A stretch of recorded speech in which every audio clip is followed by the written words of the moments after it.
पूर्णिमा शिव महापुराण की कथा है।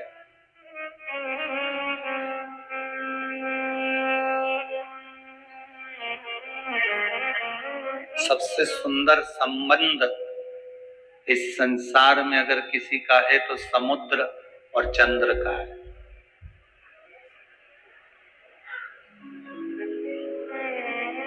दुनिया का सबसे सुंदर संबंध है चंद्र और समुद्र का। चंद्रमा घटता है तो समुद्र की लहरें भी घटती है, ज्वार और भाटा। चंद्रमा यदि घट रहा है तो उस समुद्र की लहरें भी घट रही। चंद्रमा यदि बढ़ रहा है तो समुद्र की लहरें भी बढ़ रही। कितना सुंदर संबंध होगा। चंद्रमा को घटता हुआ देखा तो समुद्र की लहरें घट गई, चंद्रमा को बढ़ता हुआ देखा तो समुद्र की लहरें बढ़ गई। अर्थात शिव महापुराण की कथा कहती है, श्रीमद् भागवत पुराण कहती है कि महाराज समुद्र जैसी गंभीरता, समुद्र जैसा प्रभाव, समुद्र जैसा भाव आपके भीतर होना चाहिए कि दूसरा व्यक्ति को घटता हुआ देखकर हमारा भी दिल थोड़ा सा दुख है, हमारा भी हृदय थोड़ा सा। हम समुद्र के बिल्कुल विपरीत है। पड़ोसी के घर में धन बढ़ता है तो टेंशन हमें हो जाता है।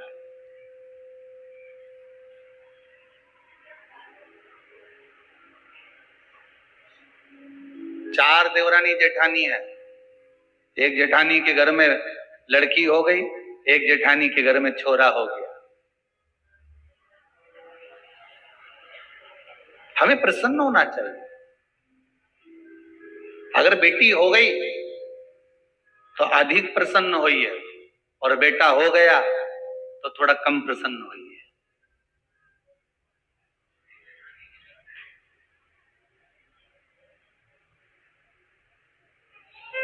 बेटी के होने पर प्रसन्नता 4 गुनी होना चाहिए और बेटे के होने पर प्रसन्नता थोड़ी सी कम होना चाहिए। कारण बेटी 2 कुल को तारती है, बेटा 1 कुल को तारता है। मेरे देव अधिदेव महादेव और चंद्र जो उनके मस्तक पर विराजमान है उसका भी संबंध प्रबल है। ये जितनी पूर्णिमा के व्रत हैं, जितने 12 महीने जो पूर्णिमा पड़ती है, पूनम पड़ती है, ये भले दुनिया के लोग कह दें कि ये भगवान राधा और कृष्ण से संबंध रखते हैं, राम जी से संबंध रखते हैं, राम और कृष्ण से संबंध रखते हैं, पर इनका यदि सही संबंध समझा जाए, इनके सही संबंध का यदि स्मरण करा जाए, इनके सही संबंधों का यदि वर्णन किया जाए तो शिव और चंद्रमा के जो मिलन का केंद्र बिंदु है वही पूर्णिमा है। आगे अपन 12 महीने की जो पूर्णिमा की कथा है उसको श्रवण करेंगे।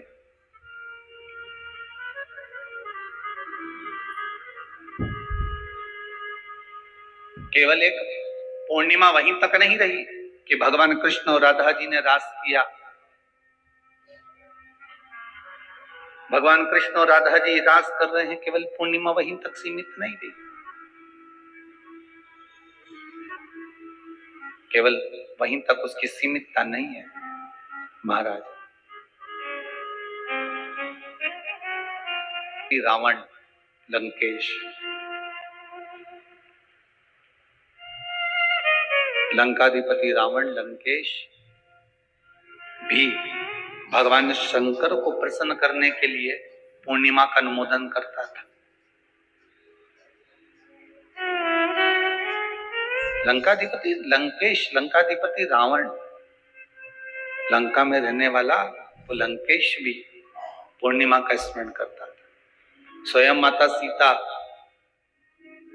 राघव जी का दर्शन करने के लिए पूर्णिमा के चंद्रमा का स्मरण करती है। स्वयं माता सीता, माता पार्वती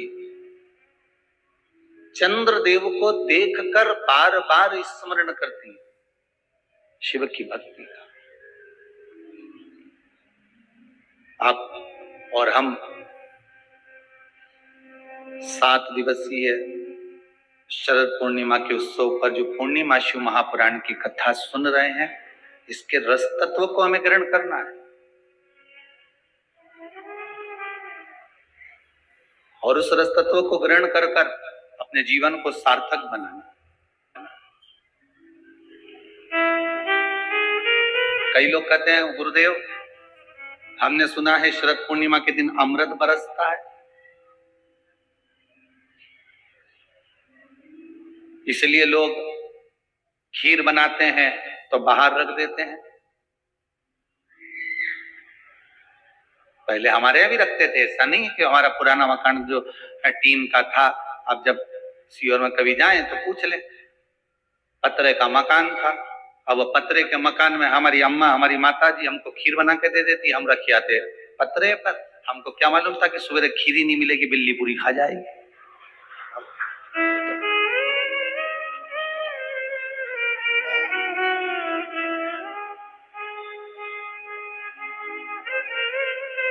अब पहले ऐसा महसूस होता था कि हो सकता पड़ोसी पत्रे पे से कूद कर आ गए हो, पर वो तो बाद में मालूम पड़ा कि बिलैया खा गई है। अमृत बरस रहा। तो शिव महापुराण की कथा कहती है केवल एक अमृत की बूंद है क्या? तो कहा शरद पूर्णिमा के दिन जो आप, हम, संपूर्ण विश्व के लोग, संसार के लोग जो भगवान का भजन करते हैं, रात्रि के समय पर जो भगवान का स्मरण करते हैं, भजन करते हैं, कीर्तन करते हैं, मंत्र जाप करते हैं, नाम जाप करते हैं, यही तो वो अमृत है, यही तो अमृत है। और कोई अमृत दूसरा है ही नहीं, और कोई दूसरा अमृत है ही नहीं। अमृत यदि है तो केवल एक भगवत नाम का ही अमृत है।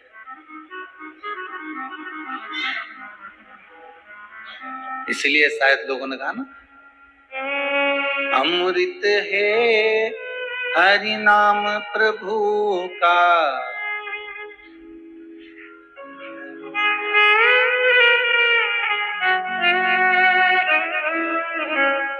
हरि नाम नहीं तो जीना, प्रभु नाम नहीं तो जीना क्या। कोई कह रहा था रावण दुराचारी था, ठीक है, पापी था, ठीक है, रावण दुराचारी भी था। अभी परसों जलाया है रावण। रावण कब जलाया? अरे बोलो तो जम के, परसों।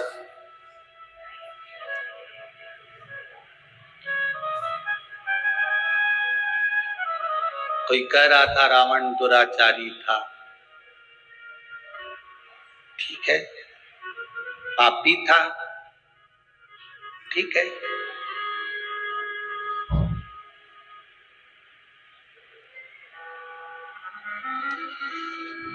रावण दुराचारी भी था आपके हिसाब से, पापी भी था, पर आज के मनुष्य जैसा दोगला तो नहीं था।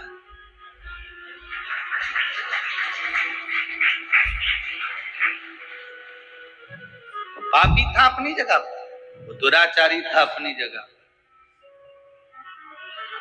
पर, दोगला नहीं था। आज के जमाने में तो मालूम ही नहीं पड़ता, रावण के 10 मुंह थे वो तो दिखते थे।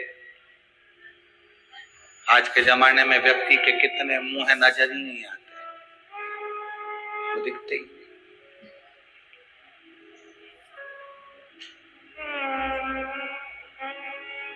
पर जिसने जो देखा उसे वही दिखा।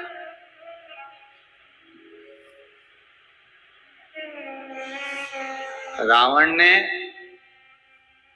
माता सीता का तो स्पर्श भी नहीं करा जब तक लंका में मां जानकी रही,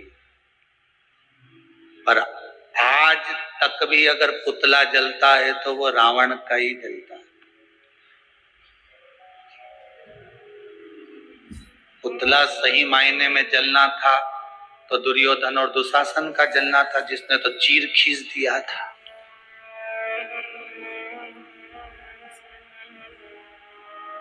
द्रौपदी का। पर नहीं, जिसने जो देखा, किसी विद्वान ने अगर देखा होगा लंकापति रावण में, तो ये देखा होगा कि शिव का उपासक है, शंकर का भगत है, विद्वान है, ज्ञानवान है, उसकी भक्ति, उसका बल बड़ा प्रबल है, उसका भाव बड़ा प्रबल है, उसको नजर आया हो। और कुछ अगर देखना है तो एक बात जरूर देखिएगा लंकाधिपति रावण में, कि वो पापी भी था, वो दुराचारी भी था, पर दोगला नहीं था।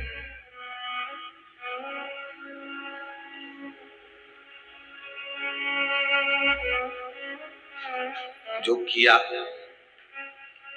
राम जी सम्मुख में है रावण के, और कितना सुंदर बात है महाराज जी।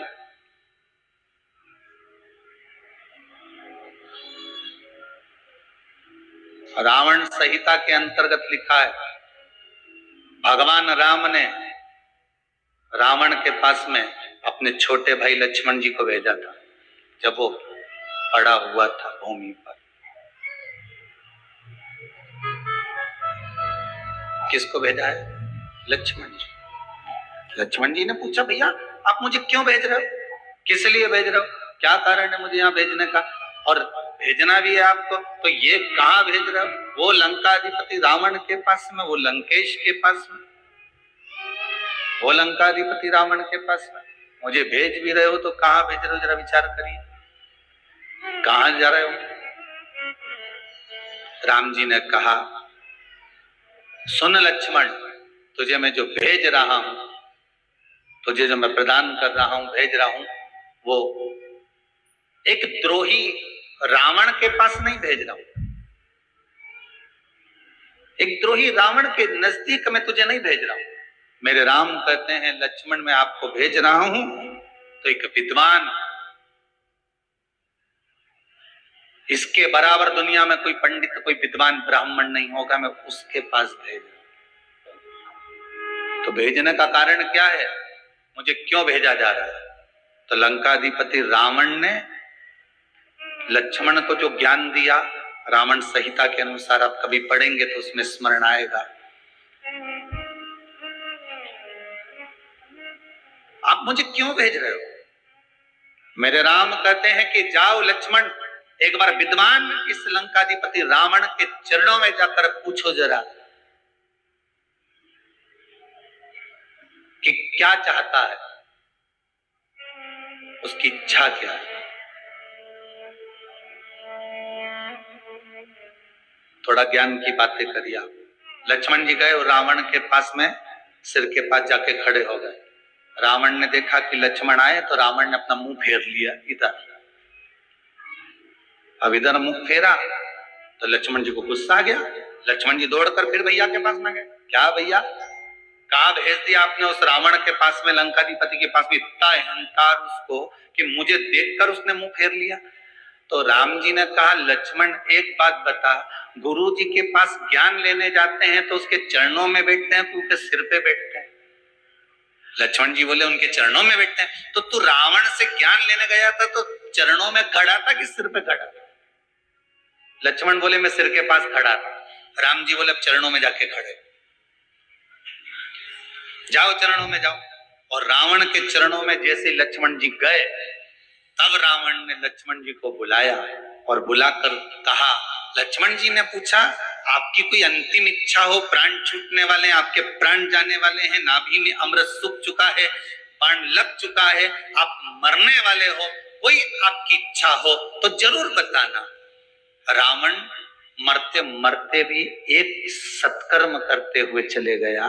शायद दुनिया के लोग उसका वर्णन करें चाहे नहीं करें, पर पूर्णिमा शिव महापुराण की कथा आज अवस्थी परिवार, भोपाल सरगुप्ता परिवार छत्तीसगढ़ से करा रहा है। तो इस प्रसंग को अपने जीवन में उतार कर रखना कि मरते मरते रावण एक सत्कर्म कर कर चला गया और लक्ष्मण जी से कहकर चले गया कि हे लखनलाल, मेरे राघव जी से विनती करना, मेरे राम जी से विनती करना कि मेरे जितने राक्षस मरे, ये तो मेरे राम जी और लखनलाल जी और उनकी सेना के द्वारा मरे हैं। जो राम की सेना के द्वारा मरे हैं, या राम के द्वारा मरे हैं, या लखनलाल जी के द्वारा मरे हैं, उनके द्वारा मरे हुए मेरे सारे राक्षस तो उनके हाथ से मर मर के बैकुंठ चले गए, पर इतने सारे बंदर ये हमारे हाथ से मरे हैं, इनको बैकुंठ मिलेगा क्या जो हमारे हाथ से मरे? तो लखनलाल जी, आप राघव जी से विनती करना कि मेरे प्राण आज दशहरे पर छूटे हैं, पर पूर्णिमा तक इंतजार करना, मेरा अंतिम संस्कार तब करना जब ये बंदरों को भी कुछ अच्छा पद प्राप्त हो जाए, इन बंदरों को भी अच्छा पद प्राप्त हो जाए। रावण का शव पड़ा रहा, मंदोदरी बिलखती रही, रोती रही, विभीषण बात और संवाद राम जी से करते रहे, पूर्णिमा तक पड़ा रहा। तब अंत बिंदु क्या हुआ? जब पूर्णिमा का चंद्र आया, तब राघव जी ने कहा, हे चंद्रदेव, आप शंकर जी के मस्तक पर विराजमान हो, कृपा करो, इन रावण के साथ वालों का उद्धार तो मेरे हाथ से मरते से ही हो गया, बस इतनी कृपा और कर दीजिए कि आपकी चंद्रमा की अमृत की बूंद इन बंदरों पर गिरा दीजिए, जिससे ये पुनः जीवित हो जाए, इनको अमृत तत्व मिले। ये भक्ति का तत्व, ये भक्ति का तत्व। रावण के तब अंतिम संस्कार। अब सोचिए, जाते जाते भी भलाई का काम करके जा रहे हैं, और आज के जमाने में व्यक्ति जाते जाते भी पूरे झगड़े का काम करके जाता है। लिख के जा रहा हूं, ये मेरे शरीर को हाथ नहीं लगा, ये मुझे छुए नहीं, पांव नहीं धरूंगा तेरे यहां, और तेरा मुंडा नहीं देखूंगा, और मैं तेरे यहां आऊंगा नहीं। अच्छा, तुम जैसे संसार के लोगों से लड़ाई करो कि तो मैं तेरे यहां आऊंगा ही नहीं, ऐसी लड़ाई एक दिन तुम महादेव से कर लो कि मैं तेरे यहां आऊंगा ही नहीं, तो महादेव के नहीं आएगा तो बांध के लाएंगे, और आना तो पड़ेगा। ऐसी लड़ाई तुम कर लो भगवान से कि मर जाऊंगा और तेरे यहां नहीं आऊंगा। संसार के लोगों से लड़कर तो कह सकते हो कि मैं तेरे यहां नहीं आऊंगा, झगड़ा कर लिया, लड़ लिए, बोल दिया, अपशब्द ताने कर दिया, पर भगवान से लड़कर कह दे तो कम कि हम तुम्हारे यहां नहीं आएंगे, जाओ तुमसे जो बन जा कर लो, जाओ कर लो। भगवान से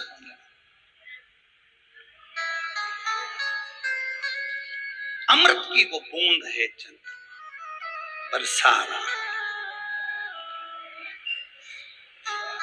महाराज शिव महापुराण की कथा कर रहे,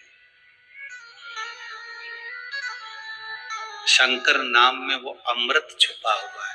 क्यों कहते हैं महामृत्युंजय, क्यों कहा गया?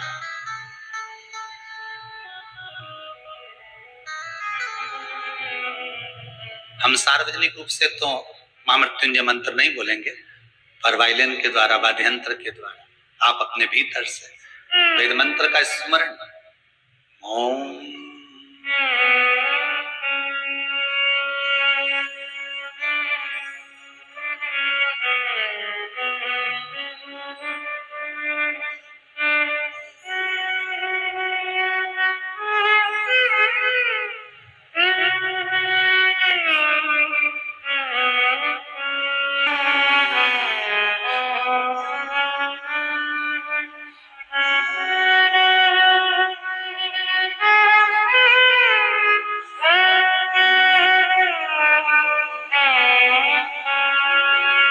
मंत्र है शिव का अमृत तत्व इस महामृत्युंजय मंत्र के अंदर छुपा हुआ है।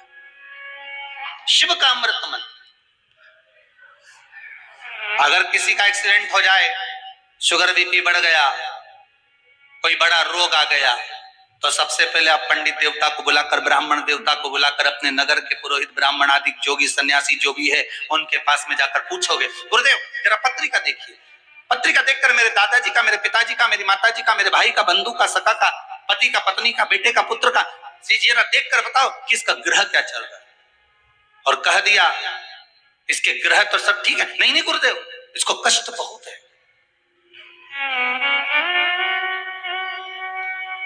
बहुत कष्ट में। किसी भी ब्राह्मण देवता से पूछोगे, नगर के किसी ब्राह्मण जन से आप पूछोगे, किसी विद्वान पंडित जी से आप पूछोगे, तो वो अगर शरीर में कष्ट है, रोग है, बीमारी है, बड़ी विपदा आन पड़ी है, तो कोई तुमसे नहीं कहेगा कि कनक धारा का पाठ करिए, कोई तुमसे ये नहीं कहेगा कि श्री सूक्त का पाठ करिए, कोई तुमसे ये नहीं कहेगा कि पुरुष सूक्त का पाठ करिए।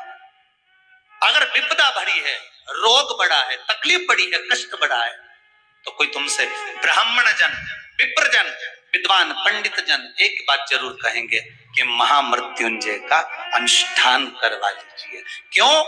महामृत्युंजय के उस मंत्र में क्या छुपा है?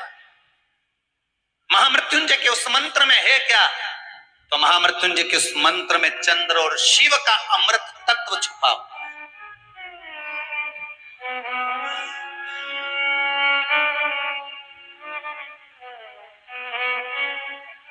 वो अमृत तत्व छुपा। श्री शिवाय नमस्तुभ्यम, ये शिव महापुराण का मूल मंत्र है। जैसे भागवत जी का मूल मंत्र है ओम नमो भगवते वासुदेवाय, रामचरितमानस का मूल मंत्र है सीताराम श्री राम।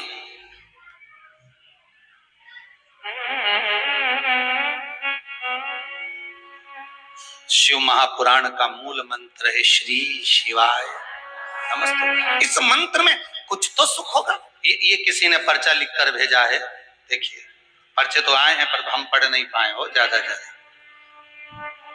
मिलता जाती है। होता है कभी कभी गुल्लक, किस किस के यहाँ पर गुल्लक, बच्चे लोग जो पैसा डालते हैं, है किसी किसी के यहाँ?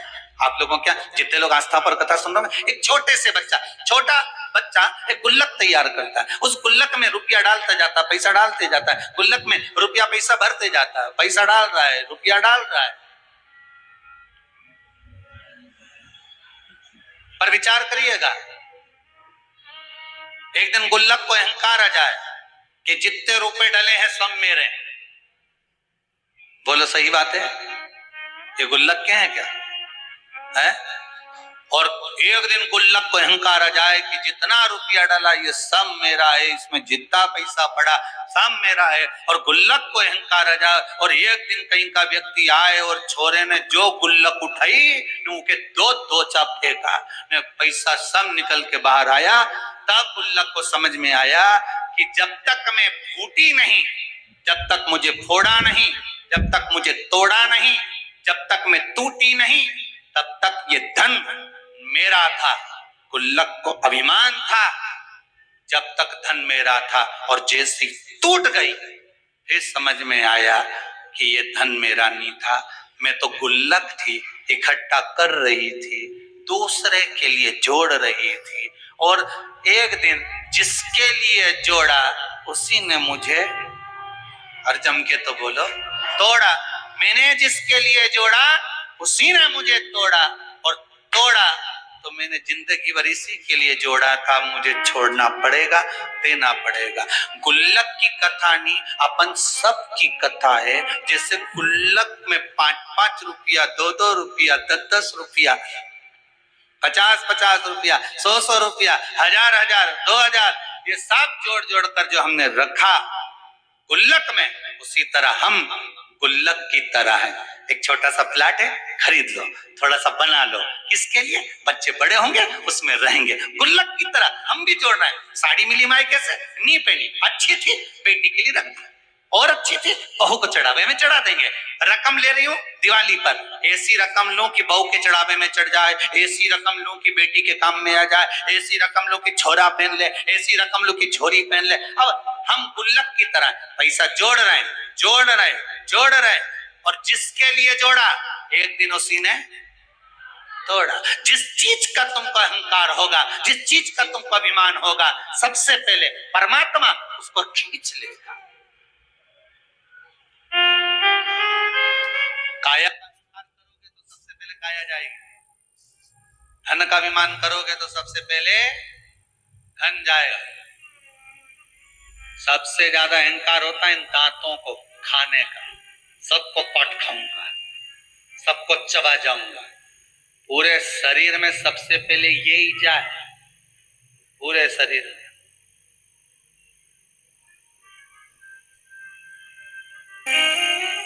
पानी भी कर्कश हो।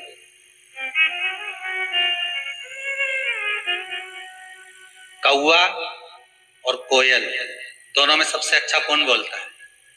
जम के तो बोलो जरा। कोयल अच्छा बोलती है, ठीक है। कौवे ने तुम्हारा कुछ बिगाड़ा क्या?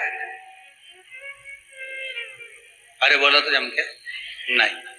कोयल ने तुमको रिश्वत दी क्या? तो फिर तुमने कोयल का नाम काय को लिया है? कोयल ने ना तो तुमको रिश्वत दी, कोयल ने ना तुमको कुछ एक केरी तोड़ के दी, कोयल ने ना तुमको कभी लड्डू लाके दिया, और तुमसे पूछा कि कौवा और कोयल में जोरदार कौन बोले, तो तुम तुरंत बोल दिए। जितनी आस्था चैनल पे कथा सुन रहा, तुरंत बोले कोयल अच्छा बोलती है। तो कौवे ने तुम्हारा क्या बिगाड़ा था रे? वो तो बेचारा श्राद्ध में जीमने भी आए, और नहीं आए तो तुम थाली लेके काव काव करता रहा जाए।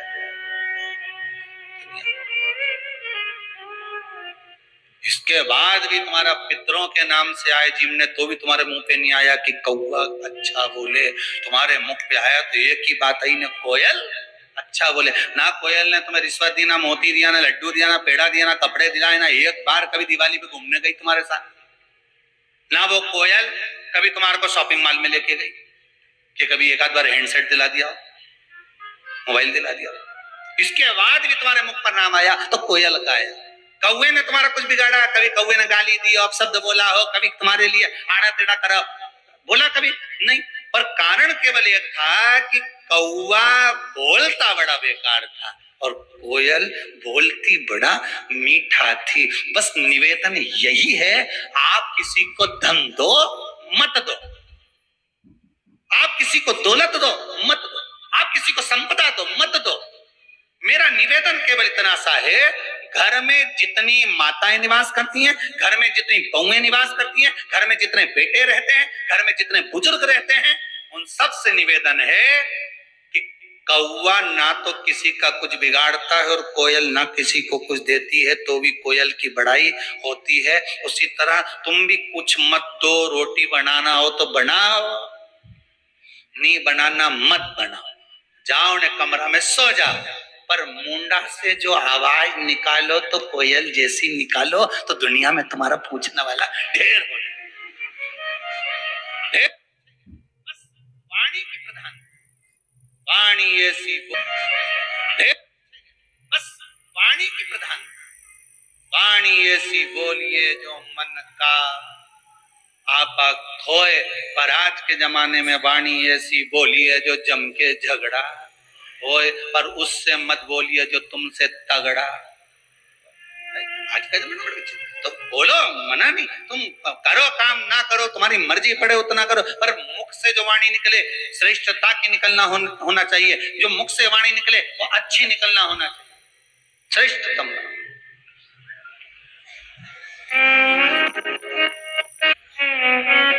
एक व्यक्ति कभी भगवान का भजन नहीं करता था, कभी नहीं, जीवन में कभी उसने सत्कर्म नहीं करा, भजन नहीं करा, पाप ही पाप करा। एक दिन उसकी माँ ने कहा, क्या बेटा तू दिन भर पाप करता रहता, गलत काम करते रहता है।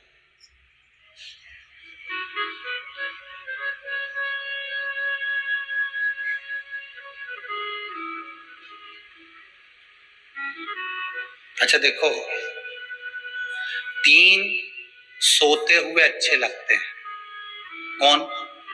जम के बोलो। 3 सोते हुए अच्छे लगते हैं। पहले नंबर पर शेर, दूसरे नंबर पर पियक्कड़। अब हंसे क्यों? अब इसमें हंसने की बात क्या, अब उसमें सीधी बात, 3 सोते हुए अच्छे लगते। पहले नंबर पर शेर, दूसरे नंबर पर पियक्कड़, तीसरे नंबर पर सांप।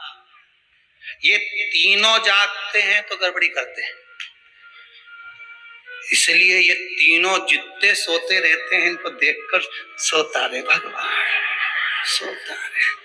जंगल में शेर सोता रहे तो तुम्हारा कुछ बिगड़े? अरे बोलो बोलो ईमानदारी से। और अगर शेर जग जाए तो बिगड़े ही बिगड़े, फिर तो सुधरेगी। और दूसरे नंबर पर पियक्कड़ सोता रहे, तब तक भगवान इसको थोड़ा सुना देगा। और जो पियक्कड़ उठा फिर तो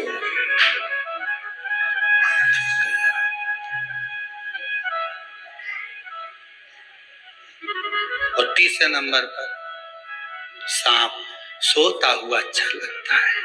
कोटर में भरा रहे, एक छिद्र में पड़ा रहे, सोया रहे, अच्छा। और सांप जब जग जाए तो बिना पुंगी के भी पुंगी बच जाए। ये 3 सोते हुए ये जगह इनने गड़बड़ी करी, ये गड़बड़ करेंगे, इनको सौन दो। अभिमान जब आया, आया तो एक कहा वो पाप कर्म में लिप्त था। माँ ने कहा बेटा कभी पुण्य भी कर लिया कर। कोई पुण्य नहीं करूंगा, मैं तो करना ही नहीं कोई पुण्य, मैं तो पाप ही करूंगा। एक दिन माँ उसको कहीं ले गई गुरुजी के दरवाजे पर, और उसने जाकर गुरुजी के दरवाजे पर भी खूब पाप कर्म करा। किसी को गाली दे, किसी को अपशब्द कहे, किसी को ताने दे, पूरे मोहल्ले का कचरा लाके गुरुजी के आश्रम में डाल दे। तो गुरुजी भी बड़े परेशान, कहां से लिया है इसको। फिर भी गुरुजी बोले ठीक है। अब वो जाने लगा। जाते जाते गुरुजी ने बहुत सारी बात एक दिन उसको लकड़ी तोड़ते समय कह दी। तोड़ते तोड़ते लकड़ियों को उतारते उतारते गुरुजी ने उसको बहुत सारी बातें कही। तो गुरुजी ने उससे पूछा मैंने जो कहा तूने सुना? तो पापी जो जीव था वो बोला काय को सुनूं, मैं मेरी माँ को कह के आया था, एक शब्द नहीं सुनूंगा तुम्हारा। गुरुजी ने कहा नहीं सुना? नहीं सुना। अरे नहीं सुना तो क्या हुआ, परंतु अब तो सुन ले। क्या? कल शाम को 4 बजे तू मर जाएगा।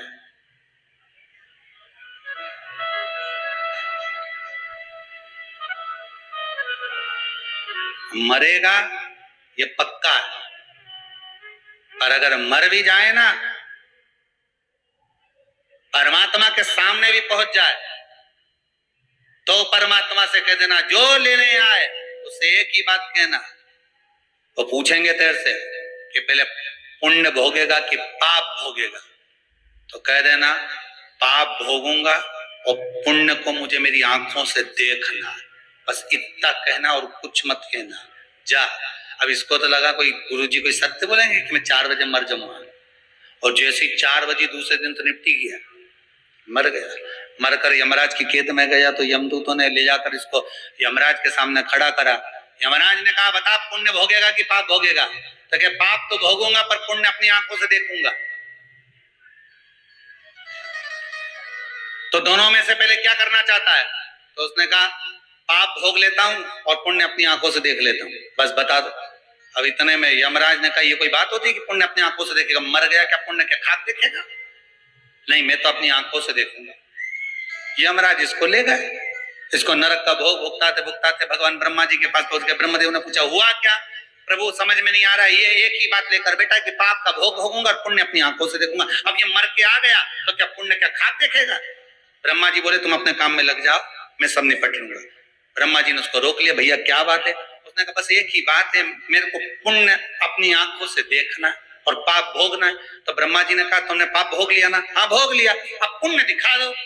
तो ब्रह्मा जी ने कहा भैया पुण्य केवल इतना सा है कि मरने से पहले तूने गुरु की एक बात मान ली और यहां आकर उस बात को कह दिया कि पाप भोगूंगा और पुण्य अपनी आंखों से देखूंगा।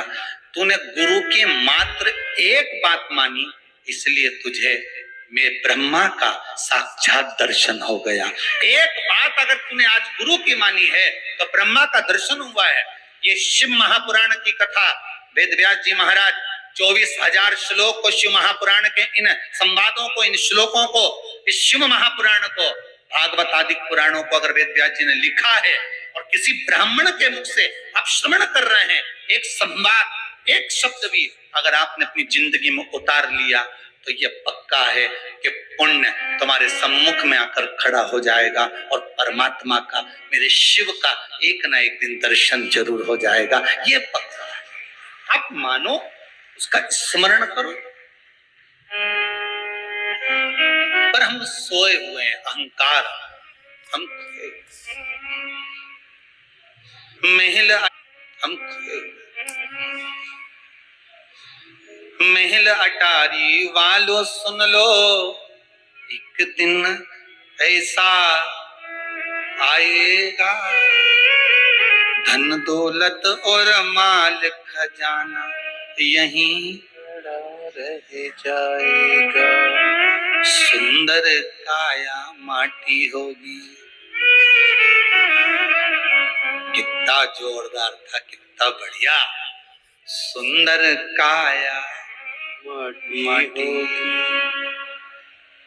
चर्चा होगी गली गली, ले लो रे कोई राम का प्यारा, शोर मचाओ गली गली, शोर मचाओ गली गली। ये नाथ, ये काया जो गिर रही है, काया जो नष्ट हो रही है, इसका कोई उपाय हो तो अवश्य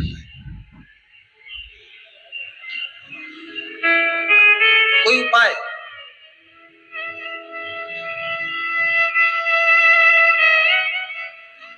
एक बात ध्यान रखिएगा, यदि काया का रोग हो गया, मान लो शरीर कहीं से सफेद पड़ रहा है, कहीं से काला पड़ रहा है, शरीर में से खाल की फुकड़ी निकलना प्रारंभ हो गई हो, शरीर में काले काले चट्टे पड़ना चालू हो गए हो, या कोई विशेष रोग हो गया, कोई विशेष। एक सुंदर बात लिखी है इस पत्र में।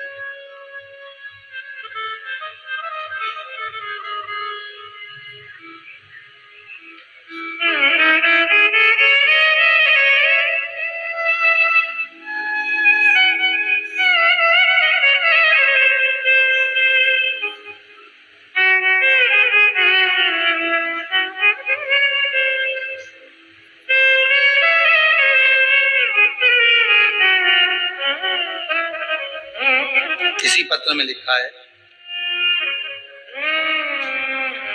इनके कोई रिश्तेदार को ब्लैक फंगस की बीमारी हो गई थी महाराज। एम्बॉय हॉस्पिटल में इंदौर में दिखाने के बाद भर्ती करा गया।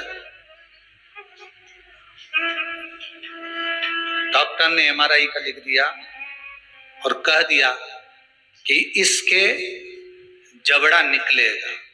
ये जिनने लिखा है पत्र, जबड़ा निकलेगा। पर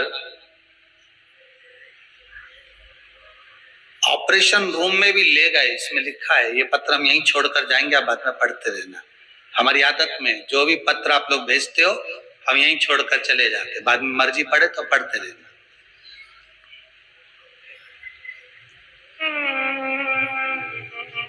डॉक्टर ऑपरेशन रूम में ले गए और ले जाने के बाद बाहर जो बैठे थे उन्होंने श्री शिवाय नमस्तुभ्यम का जाप करना प्रारंभ करा, शिव पुराण पर विश्वास रखा। डॉक्टर बाहर आकर बोलता है कि जो पस भरा था हमने वो निकाल दिया, जबड़ा निकालने की जरूरत नहीं है, और श्रेष्ठ यही शिव है, शंकर है ही है। अकाल मृत्यु वो मरे जो काम करे चंडाल का, काल उसका क्या बिगाड़े जो भक्त हो महाकाल। शरीर में रोग है, बीमारी है, काया बेकार हो रही है, तो सीधी सीधी बात शिव महापुराण की कथा कहती है, सुंदर आनंद में श्रवण कर कर आप अपने जीवन को, ये पूर्णिमा शिव महापुराण की कथा कहती है, शरद पूर्णिमा आ रही है, कुछ नहीं करना, पीपल का एक पत्ता, उस पत्ते पर थोड़ा सा चावल, थोड़ा सा चावल, पूर्णिमा की रात्रि को अपने हाथ में लेकर, अपने नयनों से लगाकर, शरीर पर से स्वयं उतार कर उसको दरवाजे के पास रख दीजिए। पूर्णिमा की रात्रि को पूर्ण होने पर उस चावल को दूसरे दिन सूंघ कर बहते हुए पानी में डाल दीजिए। महाराज कितने भी रोग से ग्रसित हो गए, पीपल का एक पत्ता 52,000 ब्राह्मण की साक्षी कराता है। महाराज बहुत ध्यान देना, पीपल के वृक्ष में स्वयं नारायण का, मेरे कृष्ण का वास है। स्वयं भगवान गीता के अंतर्गत कहते हैं कि मैं पीपल का वृक्ष हूं, नारायण उसी में। 52,000 ब्राह्मणों का वासा एक पीपल के पत्ते में होता है। और आपको पहले भी कथा में कहा, गाय, ब्राह्मण, बहन, बेटी, ये सब काल का हरण करने वाले, काल को हरने वाले। हो रोग तो मिटाइए, शिव का स्मरण करो। पूर्णिमा के दिन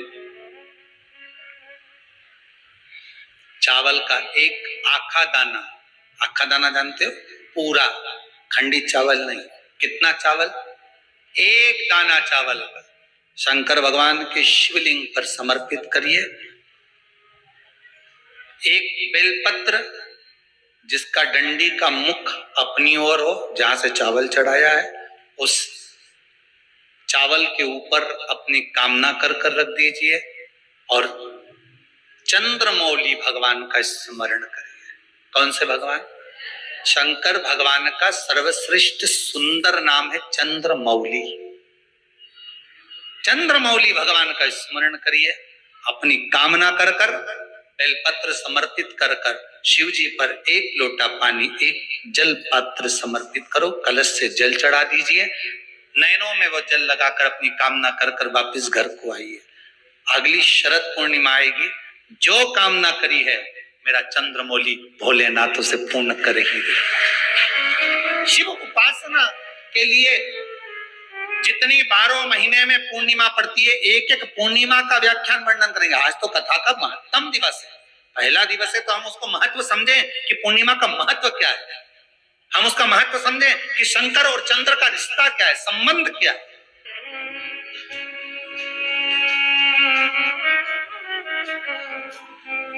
एक व्हाट्सएप पे एक मैसेज भेजा था किसी ने, उसमें लिखा था, गुरुजी भगवान से प्रार्थना करवाना कि जैसे नवरात्रे में हमारे घर की बहुएं, हमारी घर की बेटियां इतना सुंदर सुंदर श्रृंगार कर कर, सज कर, इतनी जोरदार जोरदार गरबा करती हैं, इतनी एनर्जी इनको जो नवरात्रे में माता जी 9 दिन देती है, ऐसी ही एनर्जी दीपावली पर लिपाई पुताई और पुछाई के लिए दे दे, ऐसी प्रार्थना।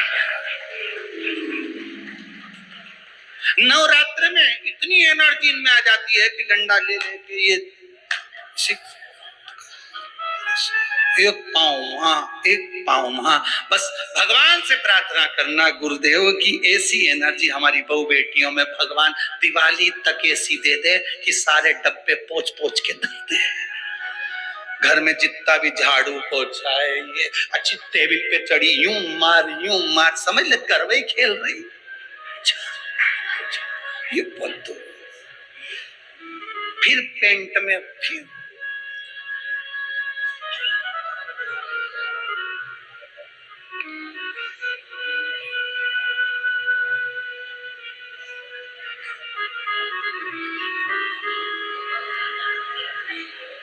अब वो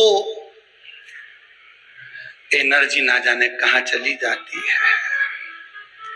9 दिन के बाद अगर सास कह दे कि बेटी, उधर से झाड़ू लगाती लगाती लिया और सारे रसोई घर के डब्बों को निकाल के धो के पोंछ ले, कुत्ते में तो 4 दिन से तो मेरी कमर ही दुख रही है, एनर्जी खत्म, बल समाप्त। शिव कथा कह रही है अहंकार ना करिए।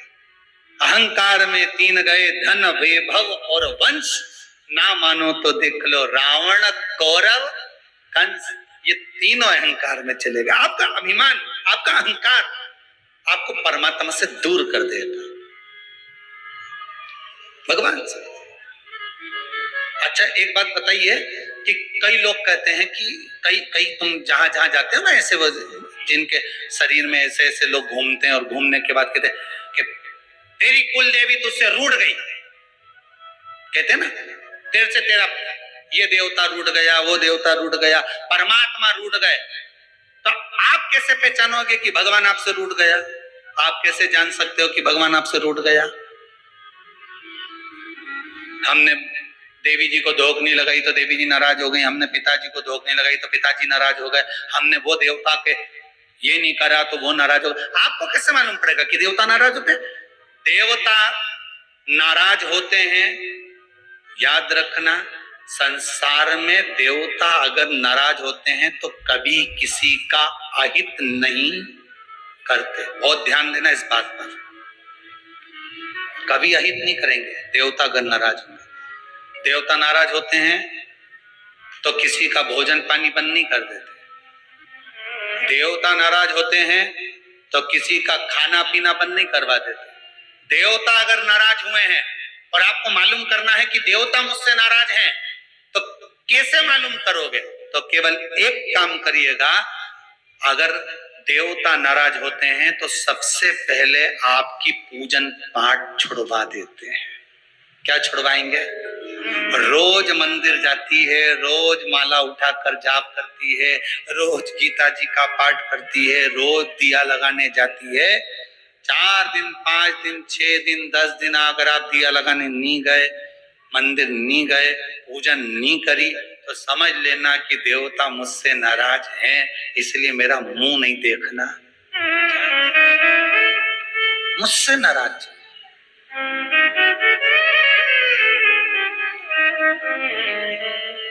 लक्ष्मी नहीं आ रही घर में, देवता नाराज है? नहीं नहीं नहीं, लक्ष्मी नहीं आ रही उसके लिए देवता नाराज नहीं है। लक्ष्मी नहीं आ रही उसके कारण तुम्हारा अहंकार है। भगवान ने जब दिया था उसको सत्कर्म में नहीं लगाया था। एक बात इससे पहली वाली कथा में कही थी,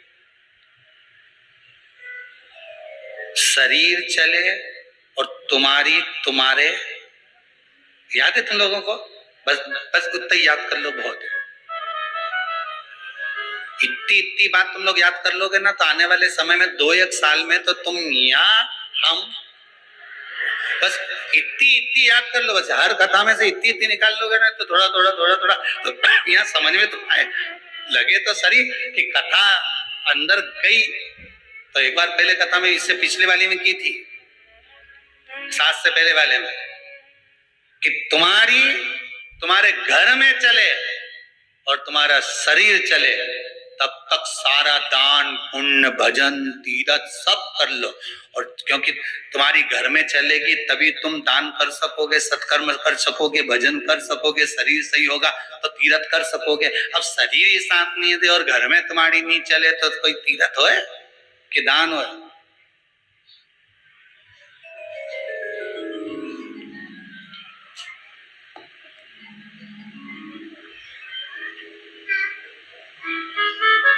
कैसे भजन? एक परसों की बात है, एक माता जी आकर बोली थी, गुरुजी मेरा शरीर बहुत कांपता है, शरीर इतना कांपे, मैं घर से लोटा पानी का भर के ले जाऊं तो वहां जाके पूरा खाली हो जाए। अब आप बताओ शंकर जी पानी कैसे चढ़ाऊं? हमने भी सोचा बड़ी गजब की बात है। अब शिव पुराण में लिखा है कि वहीं का लोटा, वहीं का पानी, वहीं के शंकर को चढ़ाओ तो पुण्य नहीं मिले, इसलिए घर से ले जाओ। और अगर वहां का चढ़ाओ तो कुछ 1-8 रुपया पानी का जो भरा होगा, जिसने मजदूरी करी होगी, जिसने लाया होगा, तो वो पहले दान पेटी में डाल, उसके बाद चढ़ा। तो हमने कहा माता जी ये काम करो तो मंदिर में से पानी भर लिया करो। अरे गुरु जी भरने को तो भर लूं, पर आपने कहा था थोड़ी सी दक्षिणा चढ़ाओ। मेरे पास तो इतना भी नहीं है कि मैं दक्षिणा चढ़ाऊं। आप बताओ लोटा कैसे लेके जाऊं। हमने मन में सोचा हमें ही मिले ऐसे प्रश्न। अब हमने कहा एक काम करो, तुम मंदिर मत जाओ, तुम तो घर में रहो, भगवान का भजन करो, श्री शिवाय नमस्तुभ्यम जपते रहो।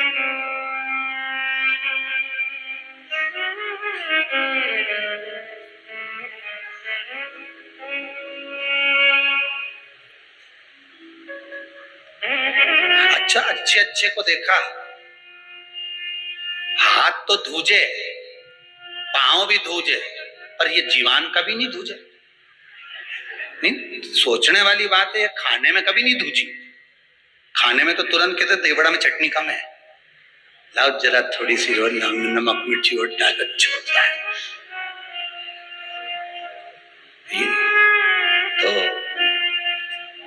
कहा मां घर में रहो, श्री शिवाय जपते रहो। कहा गुरुदेव इससे क्या होगा। हमने कहा बस यही है, घर को अगर तुमने मंदिर बना लिया और घर में ही बैठकर जप लिया, एक दिन स्वयं शंकर जी आकर घर में खड़े होकर कह देंगे ले मुझ पर जल चढ़ा दे, शिव खुद आ जाएगा। उसको ढूंढने जाने की जरूरत नहीं पड़ेगी। तेरे मंदिर में आना मेरा काम है और मेरी बिगड़ी बनाना तेरा काम है। तेरे दरवाजे पर मैं आ ही गया, मुझे दर्शन दिखाना तेरा काम। ये वो जान, आप तो उससे निवेदन करो।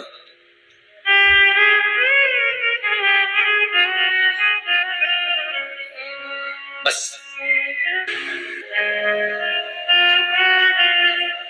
पूरे मोबाइल में तुम्हारे फोटो हैं, तुम्हारे मोबाइल में, कहीं मुस्कुराते हुए, कहीं आंख निकालते हुए, कहीं दो चोटी का, कहीं एक चोटी का, कहीं बेंदा का, कहीं नथनी का, कहीं मुस्कुराए, कहीं कुछ करे, कहीं कुछ करे। इतना फोटो तुम्हारे मोबाइल में है। कभी तुमने विचार करा कि बताओ मेरे कितना सुंदर ने यूं फोटो लेने, यूं फोटो लेने, यूं ले।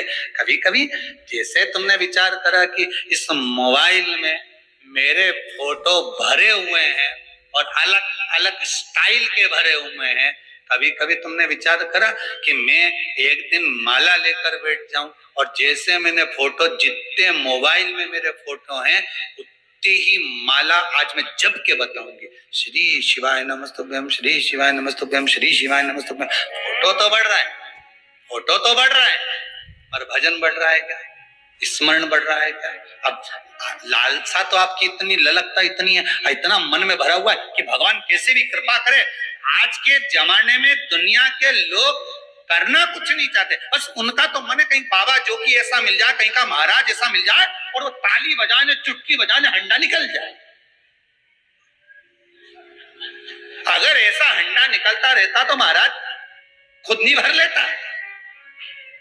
अरे बोलो तो सही, कन्हैया जी कह रहे हैं, गीता जी में भगवान कृष्ण कह रहे हैं, कर्म प्रधान है, कर्म करोगे फल की इच्छा मत रखना, मैं आऊंगा खुद देकर चले जाऊंगा। और आज के जमाने, अभी नवरात्रे गई, ना जाने कितना कितना लोग कहीं कहां गया होगा, ना अगरबत्ती लेके, नारियल लेके, कोई यूं घूमे, कोई यूं घूमे, कोई उच के,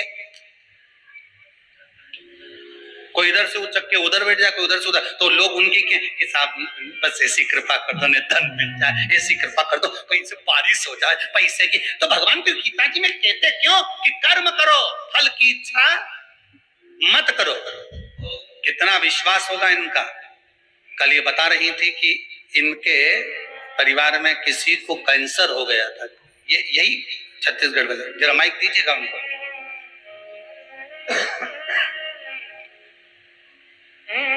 बड़े भैया, दूसरे नंबर वाले भैया, उनको कैंसर हो गया, उनको तो उम्मीद ही छोड़ दिए थे वो अपना। हम लोग बोले कि भैया आप श्री शिवाय नमस्तुभ्यम का जाप कीजिए, बाबा जरूर ठीक करेंगे।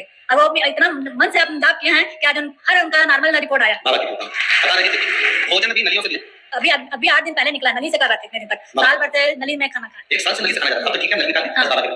कितना विश्वास शिव के ऊपर है। और फिर निवेदन करेंगे, इस कुबेरेश्वर धाम में ना तो कोई भभूत दी जाती है, ना कोई बेल दी जाती है, ना कोई नग दिया जाता है, ना कोई फल दिया जाता है।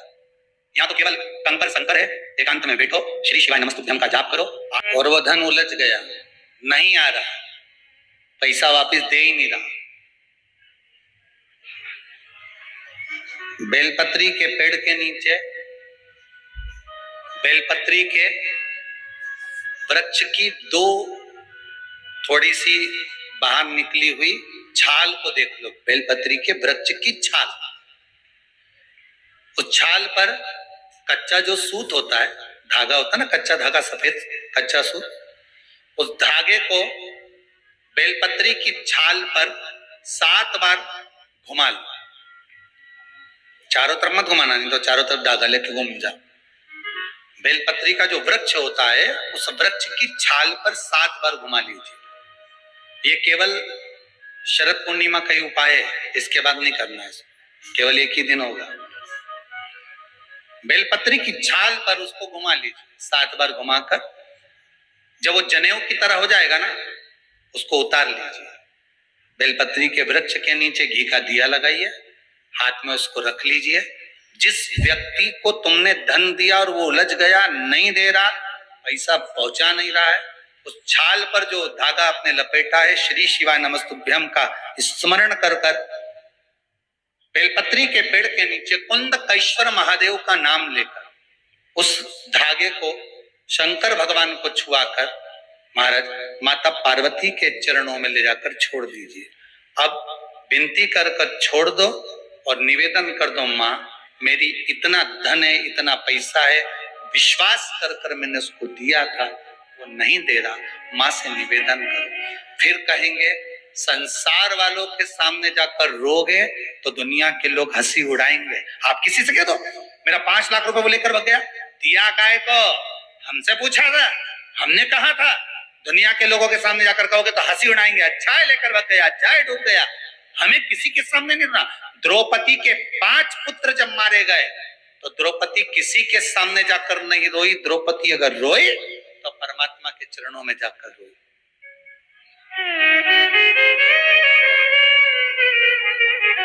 उत्तरा का गर्भ जला, ब्रह्मास्त्र छोड़ा गया, उत्तरा कहीं जाकर नहीं रोई, सीधे भगवान के चरणों में जाकर। भगवान ने पूछा हुआ क्या? उत्तरा कहती मेरा गर्भ जल रहा है, ब्रह्मास्त्र आ रहा है। अगर संसार वालों के कहने में पड़ी रहती तो उत्तरा का गर्भ भी नष्ट हो जाता, और भगवान के चरणों में चली गई। भगवान ने अंगुष्ठाकृत धारण करी, गर्भ में जाकर परिक्रमा करी, उत्तरा के गर्भ में पहुंच गए। जो बालक प्रविष्ट हुआ, परीक्षित हुआ, आते सी जन्म लेते सी जिसने परीक्षा करी, परीक्षित हो गया। श्रीमद् भागवत में लिखा है। संसार वालों के आगे जाकर रोगे तो दुनिया के लोग हंसी उड़ाएंगे, पर परमात्मा के आगे जाकर कहोगे, परमात्मा हंसी नहीं उड़ाता, परमात्मा उस कार्य को सिद्ध करता। उसके सामने जाकर बोलो तो तुम बोलो ही नहीं, और परमात्मा के सम्मुख में कहो कि मैंने तो सबके कह दिया, सबसे फोर्स लगा दिया, सबसे सोर्स लगवा दिया, ये करवा दिया। परमात्मा से जाकर निवेदन करो कि मेरा धन उलझा है, मेरा धन मैंने विश्वास रखकर करा था, दे दिया था, माँ अब आपको देना है। भगवान शिव की कृपा से वो पहुंचा दीजिए, आएगा। एक पूर्णिमा पर करके देखने में क्या जा रहा है। शरद पूर्णिमा पर किसी भी समय पर कभी भी करो, पर करो। उलझा हुआ धन मां सुलझा दे, वापिस लाई। उलझ गए, चंद्रदेव के आंखों में अश्रु, मुझे काया का रोग हो गया, काया मेरी टपक टपक कर नीचे गिर रही है। देव ऋषि नारद आप सुलझा सकते हो, कोई सतगुरु होगा सुलझाने का प्रयास करेगा, कोई सतगुरु।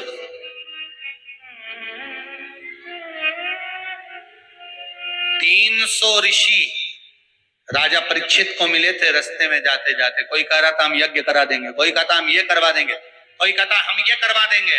राजन तेरे पास 7 दिन है। राजा ने मन में सोचा अगर यही सब करता रहा तो भगवान कहां से मिलेगा, नहीं कराओ। बड़ के पेड़ के नीचे, वट वृक्ष के नीचे जाकर राजा बैठ गया सुखदेव जी महाराज के चरणों में। सुखदेव जी ने कथा कहना प्रारंभ कर दी, राजा ने सुनना प्रारंभ कर दी। 7 दिन पूर्ण हुए और राजा को भगवान का दर्शन हो गया। बस यही सुख है। भटकोगे तो भटकाने वाला ढेर मिलेगा। हम भटकना नहीं। अब सौंप दिया इस जीवन का सब भार तुम्हारे हाथों, हे हार तुम्हारे और जीत तुम्हारे हाथों। काय के लिए जन्म लिया था? माता के गर्भ से जब हम पैदा हुए थे महाराज, तो माता के गर्भ से जन्म लेने के बाद हमारा एक ही भाव था, ये दोनों मुष्टिकाएं बंद थी, प्रयास किया गया, निवेदन किया गया, हे भगवान हमें माता के गर्भ से बाहर निकाल दे, हम भजन करेंगे। और भजन में कोई लगा, सब भोजन में लग गए।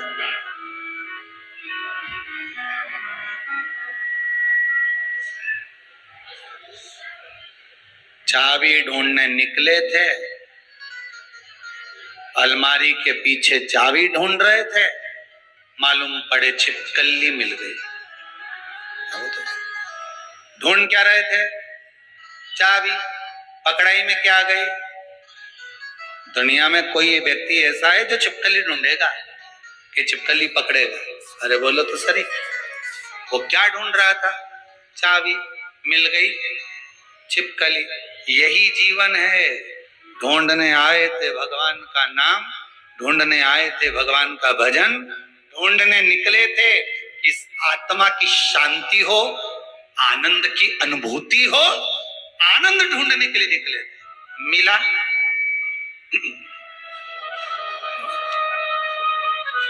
चाबी की जगह क्या हाथ लगी? छिपकली। आनंद की जगह क्या हाथ लगा? दुख। कितने बड़े बड़े संत, कितने बड़े बड़े साधु, कितने बड़े बड़े तपस्वी, कितने बड़े बड़े विद्वान, ज्ञानवान, जो विद्वत्ता में भी परिपूर्ण है, वो भी क्या ढूंढने निकले थे? संत बनकर क्या ढूंढना है? भगवान। हमारे यहाँ पर शंकर भगवान का शिवलिंग नहीं है तो क्या हम बाजार से ले आए? और हमारे यहाँ पर शिवलिंग है तो वो बड़ा है तो क्या हम उसको पीपल के पेड़ के नीचे छोड़ आए? नहीं। शिवलिंग है तो पूजन करो, नहीं है तो भगवान का जब स्नान कराओ, ठाकुर जी का कराओ, देवी जी का कराओ, जो तुम्हारे घर में भगवान है उनका जब पूजन कराओ, तो पूजन कराने के बाद में जब उनका स्नान कराओ, स्नान कराते समय थोड़ा सा भाव यही प्रकट कर लेना कि हम शंकर विश्वनाथ को, महाकाल राजा को, सोमनाथ को, मल्लिकार्जुन को, भीमा शंकर को, त्र्यंबकनाथ को हम जल चढ़ाएं। तो ठीक है, नहीं है तो देवताओं को बढ़ाने की जरूरत नहीं है। कारण क्या है? तुम तो कर लोगी सेवा, तुमसे तो सज जाएगी, और आने वाली पीढ़ी करेगी क्या? घर में सेवा उतनी ही करना, उतनी ही रखना जितनी तुमसे बन रही हो। तुम्हारे जाने के बाद घर के बहू बेटा भगवान को डलिया में भर के वृंदावन छोड़िया, ऐसा काम मत कर।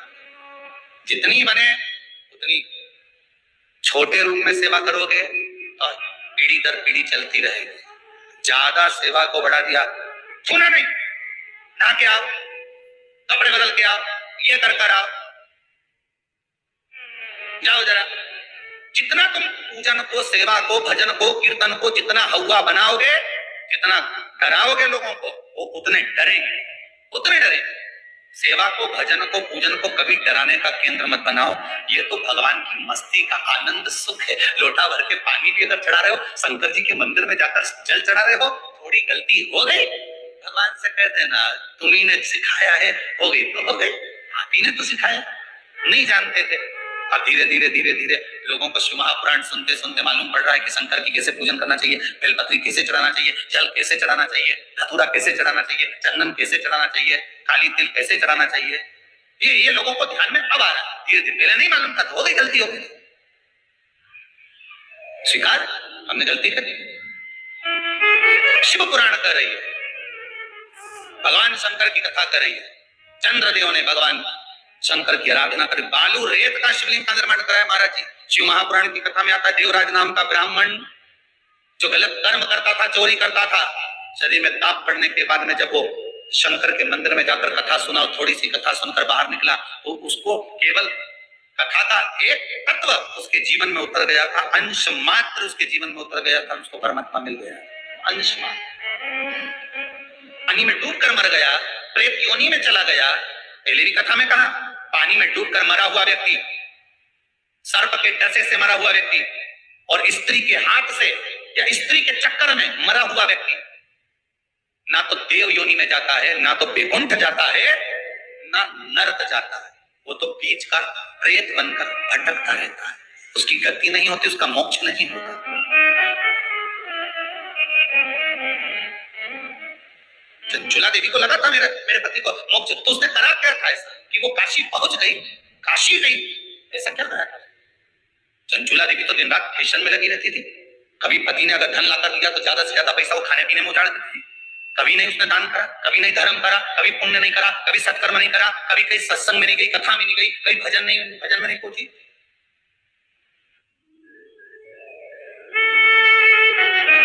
फिर उसने करा क्या?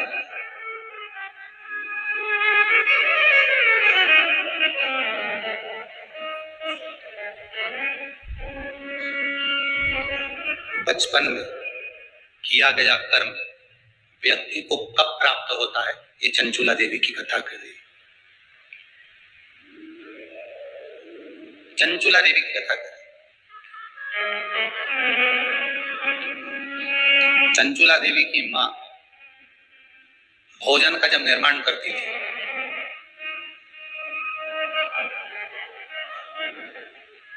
ध्यान दीजिएगा जरा, बहुत सुंदर संवाद है। शायद आप भी अपने बच्चों को इस चीज के लिए डांटते हो, शायद।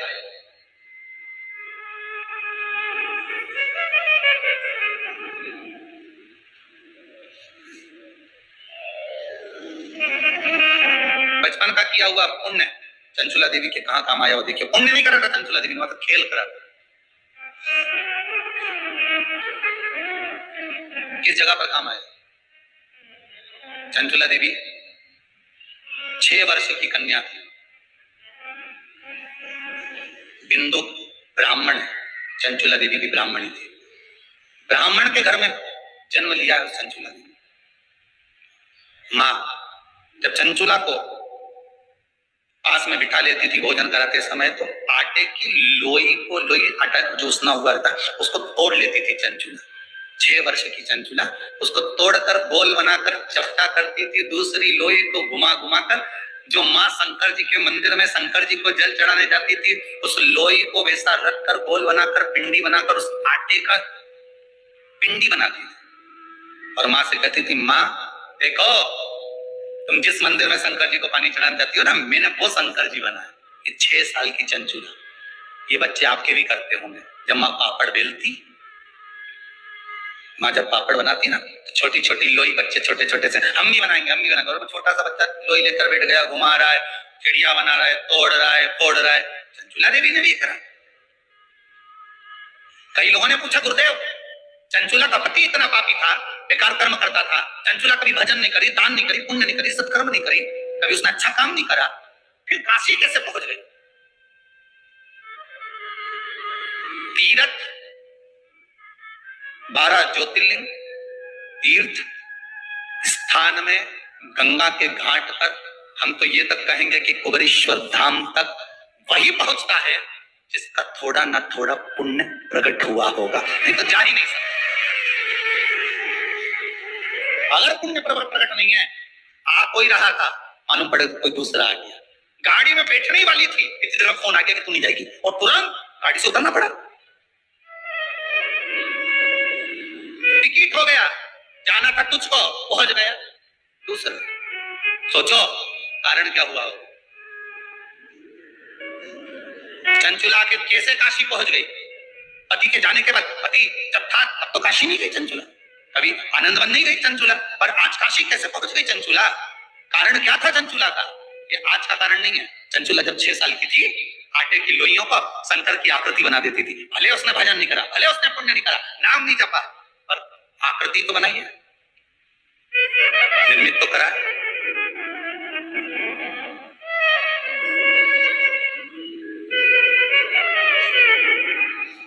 यहाँ कुबेरेश्वर धाम में आकर कई माताओं ने इधर उधर का पत्थर बीन बीन कर सबने अपना अपना बंगला बना दिया।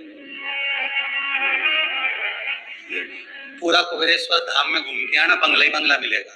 और पत्थर का काम करने वाले परेशान इनके बंगले के चक्कर में, वो पत्थर काट के रखते ही उठा के बंगला बन जाते। अरे यहाँ आकर बंगला बनाने से अच्छा है कहीं मिट्टी मिल जाए तो शिवलिंग बना लो रे।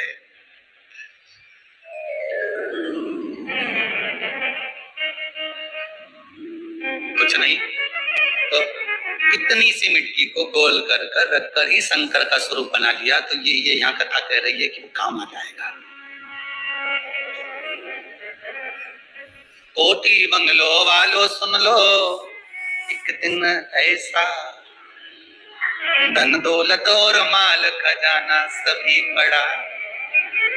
अब चंचुला देवी का पति प्राण छोड़कर चले गया। कितना धन, कितना वैभव, कितनी सत्ता थी बिंदु के पास में, चोरी का ढेर धन पड़ा हुआ था, वो कर सका नहीं, सुख भोग सका नहीं, मिला कुछ नहीं।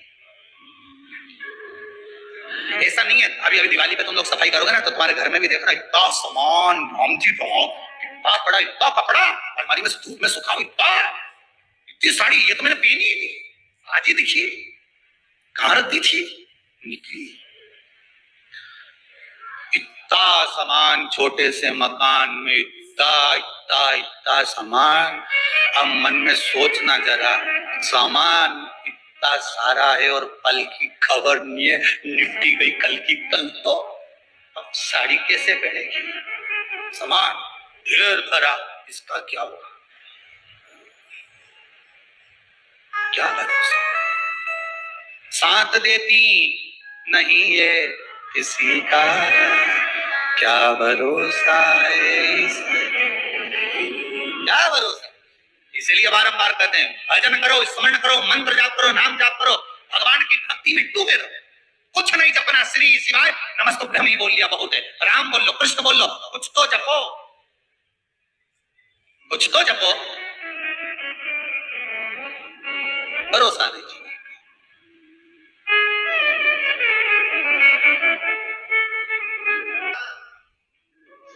भजन में लगाओ तो भोजन में चले जाता है,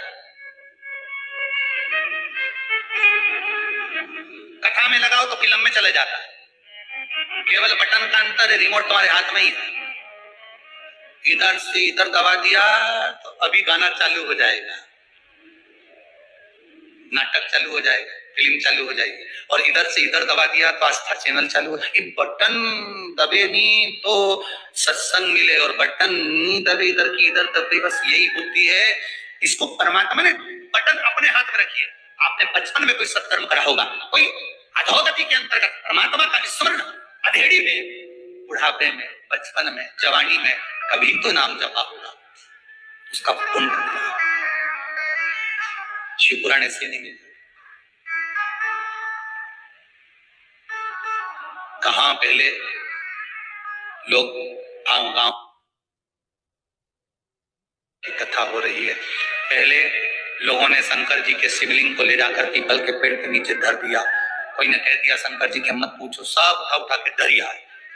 अब सब पीपल के पेड़ के नीचे से वापिस शंकर जी घर लिया है।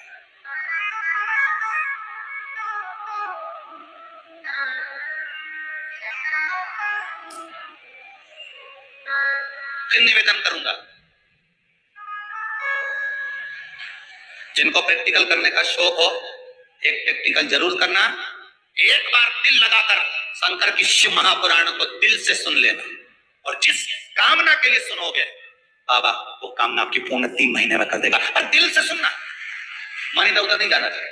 अगर टीवी पर सुन रहे हो तो दिल से सुन लो कि ये छत्तीसगढ़ वाले आए हैं या अवस्थी जी के यहाँ से आए हैं, इन्होंने कथा को यहाँ कर तो सुनी नहीं, यहाँ तो वो पहुंचे ही नहीं कभी, वो तो दिल से कथा टीवी पर श्रवण कर ली। एक बार मन बाबा में लग गया, ऐसा लगा कि बाबा ने डोर पकड़ ली और बुला लिया। बस दिल से सुनना, देने वाला वो बेटा है। आज कोई माता जब हम जा रहे थे पूजन के लिए तो कह रही थी गुरुदेव भगवान ने ऐसी कृपा करी, 3 महीने पहले आई थी बच्चे के जॉब के लिए, लगे बेटी होगी कहीं बदुबली बदली से माता जी बड़े प्रेम से। अब बाबा कृपा करे तो क्यों ना कृपा हो, आपका विश्वास है तो परमात्मा है, सुनो तो दिल से।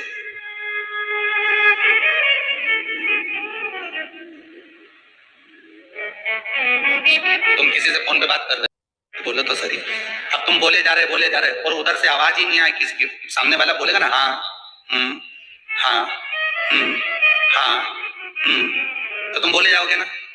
अब तुमने बोले जा रहे उधर से ना तो हाँ होए ना हूं होए, कहां गए?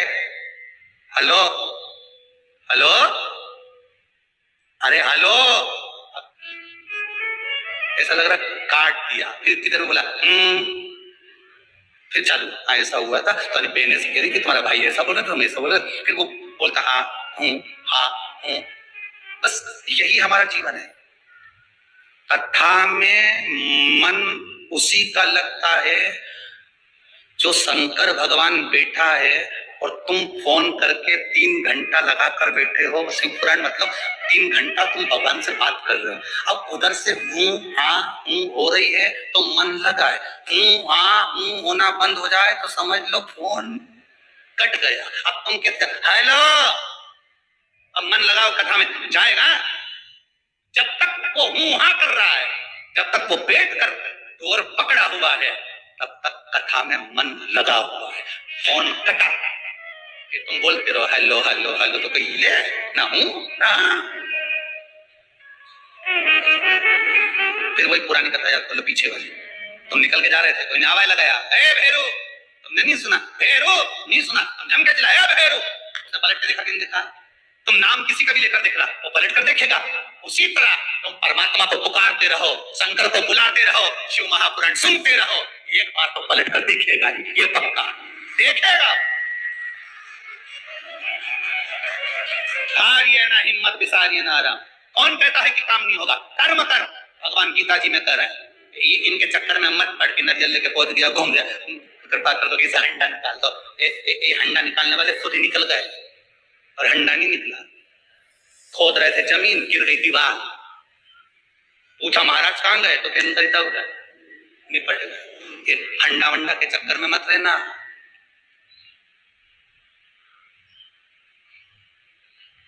कई लोग के महाराज हमारी दुकान पे किसी ने कुछ कर दिया इसलिए हमारी दुकान नहीं चल रही। अगर ऐसे करने वाले होते तो ना जाने वो अंबानी और मोदी पे कब्जा कर देते हैं। बोलो तो सही है कि गलत है? ऐसे करने वाले होते तो ढेर पड़े। किसी के चक्कर में मत पड़ो, एक ही का चक्कर भारी है, वो है त्रिपुंडधारी त्रिशूलधारी त्रिपुरारी, मेरा कालों का काल महाकाल सब पर भारी है, एक ही भारी। किसी के चक्कर में अब हमारी दुकान नहीं चली, पहले अच्छी चलती थी, बाजी वाले ने कुछ कर दिया। अच्छा राम, किसने बताया? एक महाराज जी से पूछा था, उन्होंने कहा तुम्हारी दुकान पे कुछ कर दिया। तो हमने कहा ये ऐसे करने वाला हो तो दुनिया के लोग ना जाने इतने बड़े जो ऊपर बढ़ते जा रहे हैं, उन पे नहीं कर देता।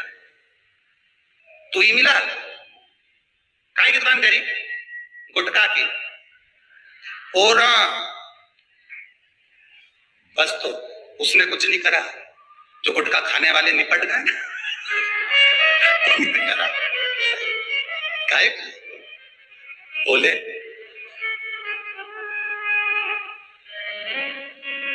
शिव कह रहे हैं, शंकर की कथा कर रही है। इस मन को परमात्मा में लगा लो। बिंदु चंचुला देवी मन को जो लगाई शिव में, 6 वर्ष की अवस्था में चंचुला ने आटे का जो शिवलिंग बना रही थी मम्मी के साथ, माता के साथ बैठकर खिलौने में खेल। पुराने जमाने के बच्चे खेलते भी थे तो भगवान से खेलते थे। बोलो सही है कि गलत है? कहीं गणेश जी की मूर्ति उठा लाए पुरानी, कहीं लक्ष्मी जी को उठा लाए, कहीं इतना सा खेल खिलौना पहले दिवाली पे मिलती थी वो चक्की और खिलौना और ये और वो, उससे खेलते थे। आज का जमाना में तो दिन भर मोबाइल लेके खेलता रहे, गाड़ी इधर से उधर। अब भगवान से खेलते थे तो कहीं उसका पुण्य तो खाते में होता था कि नहीं होता था? पुण्य मिल जाता था। पार्वती जी ने करा क्या था? 4 साल की अवस्था में माता पार्वती बालू का शिवलिंग बनाती, पूजन करती, पत्तियां तोड़ के शंकर जी पे चढ़ाती, भगवान का भजन करती रहती, श्री शिवाय नमस्तुभ्यम ओम नमः शिवाय जपती रहती। भगवान को उसका पुण्य फल मिला, पार्वती जी, शंकर जी मिल गए। फल तो प्राप्त हुआ, आनंद तो प्राप्त हुआ, मिला। प्रेत योनि से छूटने के लिए चंचुला देवी ने शिव महापुराण की कथा करवाई। अहंकार को त्यागने के लिए, अभिमान को तोड़ने के लिए देव ऋषि नारद ने चंद्रदेव से शंकर की आराधना की। श्रवण करो, अहंकार को तो त्यागने का समय हो। एक बात बहुत ध्यान दीजिएगा, भीतर अगर अभिमान है शिव नहीं मिलेगा। कहां से लाऊं चंदा, कहां से लाऊं सूरज, कहां से लाऊं तारे, आकाश जड़े रे, ओ भोले तेरी सेवा हमसे ना